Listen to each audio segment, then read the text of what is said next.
नमस्कार, मैं हूं नेहा शर्मा। स्वागत है आपका कुंडली टीवी पर। और मेरे साथ इस समय जो स्टूडियो में जुड़े हुए हैं वो है एस्ट्रोलॉजर मिस्टर नरेश कुमार जी। स्वागत है सर आपका। नमस्कार जी नमस्कार कुंडली टीवी के सभी दर्शकों को।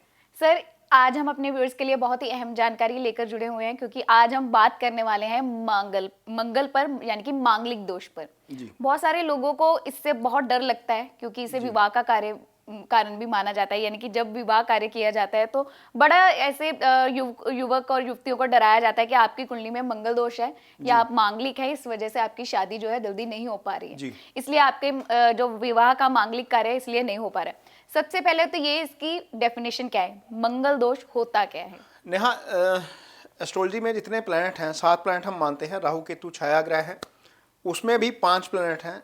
सूर्य को हम पिता मानते हैं और चंद्रमा को हम पालक मानते हैं। तो ग्रह जो हैं उसमें गुरु है, बुध है, शुक्र है, मंगल है, सूर्य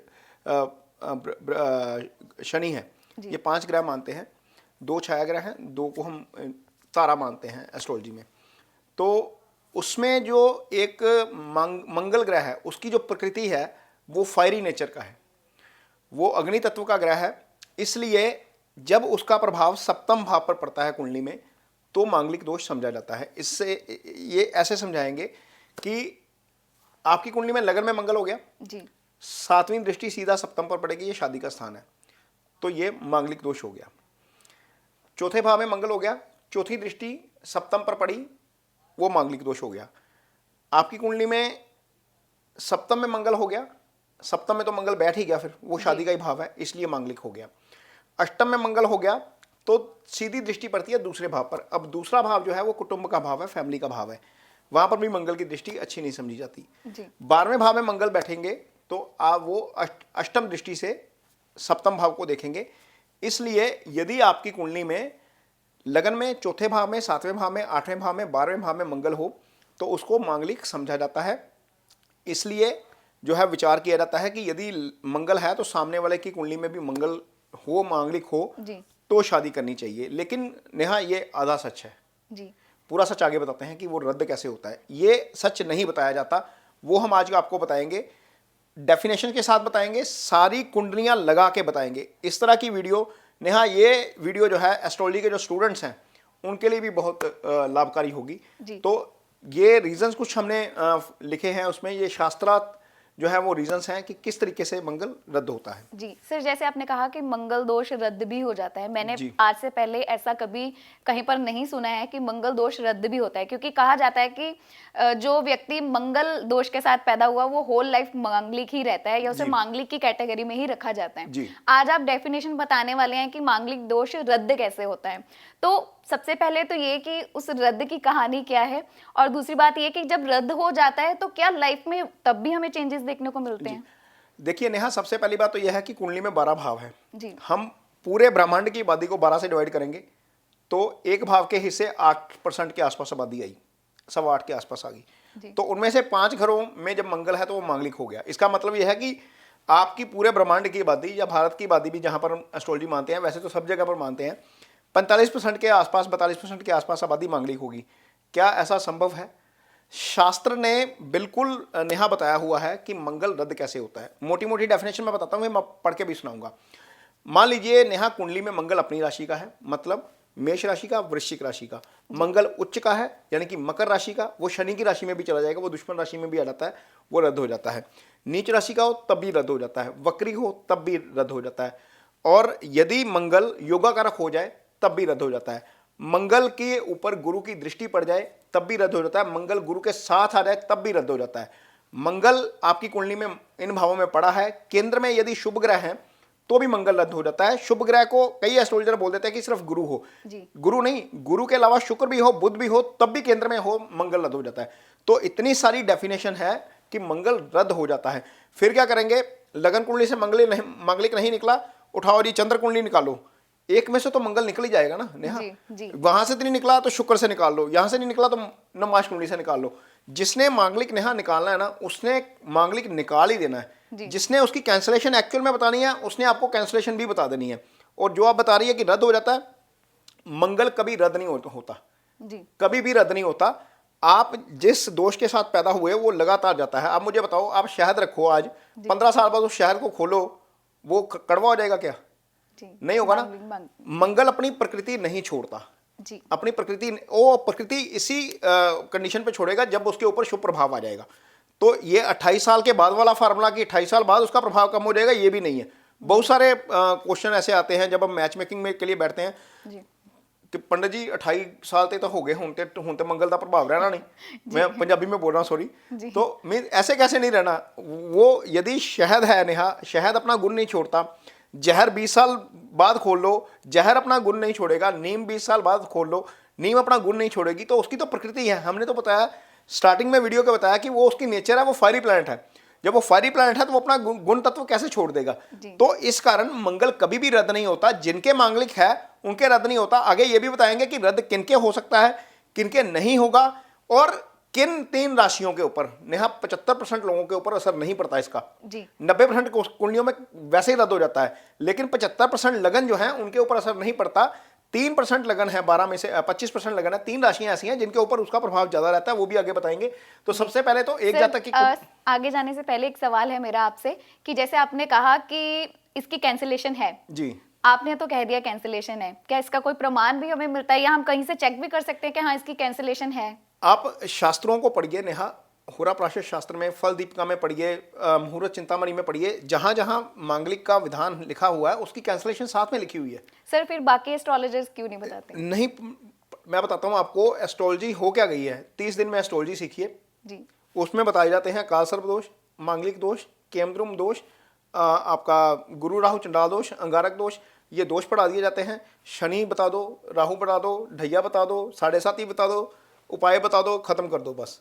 उसके लिए तो पढ़ना पड़ेगा ना नेहा जी। 2 महीने में एस्ट्रोलॉजी कैसे आ सकती है आपको? यानी कि इट्स अ वाइड सब्जेक्ट। इसको सिर्फ 4 या 12 राशियां या 9 ग्रह पढ़कर एस्ट्रोलॉजी नहीं सीखी जा सकती। बिल्कुल, एक ही कुंडली में एक ही कुंडली की अलग अलग तरीके से डेफिनेशन लोग करते हैं। वो डिपेंड करता है आप कितना पढ़े हो, आपके पास कितना ज्ञान है। हालांकि मैं भी खुद 16 साल से हूँ, मुझे लगता है कि मैंने 2% भी नहीं पढ़ा अभी जी, इतना ये वाइड सब्जेक्ट है। तो सबसे पहले तो ये नेहा कंडीशन जो हमने लिखी हुई है, जो वर्बली मैंने बता दी, वैसे जो क्या कंडीशन है इनमें ऑलमोस्ट यही है, लेकिन जो लिखी हुई है वो भी बताते हैं। एक जातक की कुंडली में मंगल दोष हो तो दूसरे की कुंडली में 19 स्थानों पर शनि आदि पाप ग्रह हो जाए, कोई भी पाप ग्रह हो जाए, राहु आ जाए, शनि आ जाए। मान ले आपकी कुंडली में मंगल है, आपके पार्टनर की कुंडली में वहां पर राहु शनि सूर्य कोई भी आ गया, पाप ग्रह आ गया, तो वो रद्द हो जाता है। जब हम मैच मेकिंग के लिए बैठते हैं तो वो इस तरीके से भी रद्द देखते हैं कि क्या रद्द हो सकता है। नॉन मांगलिक की मांगलिक के साथ शादी इसी तरीके से की जाती है। मेष राशि का मंगल लगन में हो, क्योंकि वो मूल त्रिकोण राशि है उसकी, वो अपनी राशि का हो जाएगा तो मंगल रद्द हो जाएगा।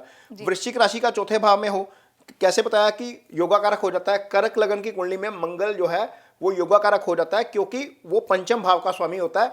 वृश्चिक राशि उसकी पंचम भाव में आती है, वो त्रिकोण का भाव है, वो पवित्र हो जाता है, वो शुभ हो जाता है। इसलिए चौथे भाव का जो मंगल है कर्क राशि में, वो नहीं आपको नहीं लगेगा।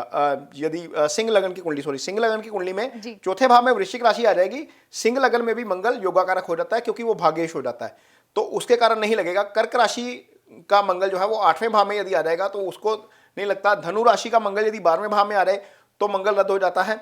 मीन का मंगल यदि 7वें भाव में हो, कुंभ राशि का मंगल अष्टम में हो तो भी मंगल दोष रद्द होता है। ये डेफिनेशन है। यदि कुंडली में दूसरा भाव, नेहा जो दूसरा भाव होता है ना वो फैमिली का भाव होता है, कुटुंब का भाव होता है, जो शास्त्रों में लिखा गया है। शुक्र और चंद्र 2 ग्रह आ गए, शुक्र शुभ ग्रह है। अब यहाँ बात क्या कर रहे हैं, शुभ प्रभाव होना चाहिए। शुक्र और चंद्र दूसरे भाव में आ गए, और या मंगल गुरु द्वारा दृष्ट हो जाए, जैसा हमने बताया कि मंगल गुरु द्वारा दृष्ट हो जाए तो मंगलिक दोष रद्द हो जाता है। केंद्र के भावों में राहु आ जाए, मंगल राहु के साथ आ जाए तब भी रद्द हो जाता है। यहाँ पर बता देंगे कि यार मंगल राहु साथ आ गया, अंगारक बन गया जी, अंगारक दोष हो जाता है जी। अंगारक भी बताएंगे आगे, किसी और सब्जेक्ट में, किसी और वीडियो में आएंगे, अंगारक भी बताएंगे। कहाँ पर मंगल राहु योगाकारक हो जाते हैं वो भी बताएंगे जी। वीडियो सारे लेके आएंगे, एक एक करके सारे वीडियो लेके आएंगे। जहां लोगों के मन में भ्रम है वो सारे वीडियोस हम लेके आएंगे और बताएंगे कि किस तरीके से एस्ट्रोलॉजी में जो है वो लोगों को खराब किया जाता है। मैं खराब शब्द यूज करूंगा। यदि मजबूत शुक्र और गुरु लगन में हो, अब गुरु मजबूत आ गया, शुक्र लगन मजबूत आ गया, लगन में आ गया, तो सप्तम को देखेंगे वो खत्म हो जाएगा, दोष खत्म हो जाएगा।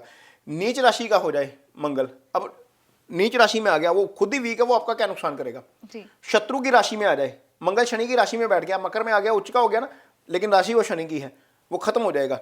मंगल यदि केंद्र और त्रिकोण में शुभ ग्रह आ जाए, तीसरे छठे 11वें में अशुभ ग्रह आ जाए, तीसरे छठे 11वें में नेहा अशुभ ग्रह जब आते हैं तो लगन मजबूत हो जाता है, तो वो उस केस में मंगल रद्द हो जाता है। सप्तमेश यदि सप्तम भाव में हो, मान लीजिए आप अपने घर में बैठे हैं, आपको कोई नुकसान पहुंचा सकता है? जी नहीं पहुंचा सकता है ना। जी। तो यदि सप्तमेश सप्तम में ही है, बुध मान लीजिए बुध है सप्तमेश और 12 लगन की मीन लगन की पत्रिका है, बुध सप्तम में पड़ा हुआ है, तो मांगलिक दोष नहीं लगेगा।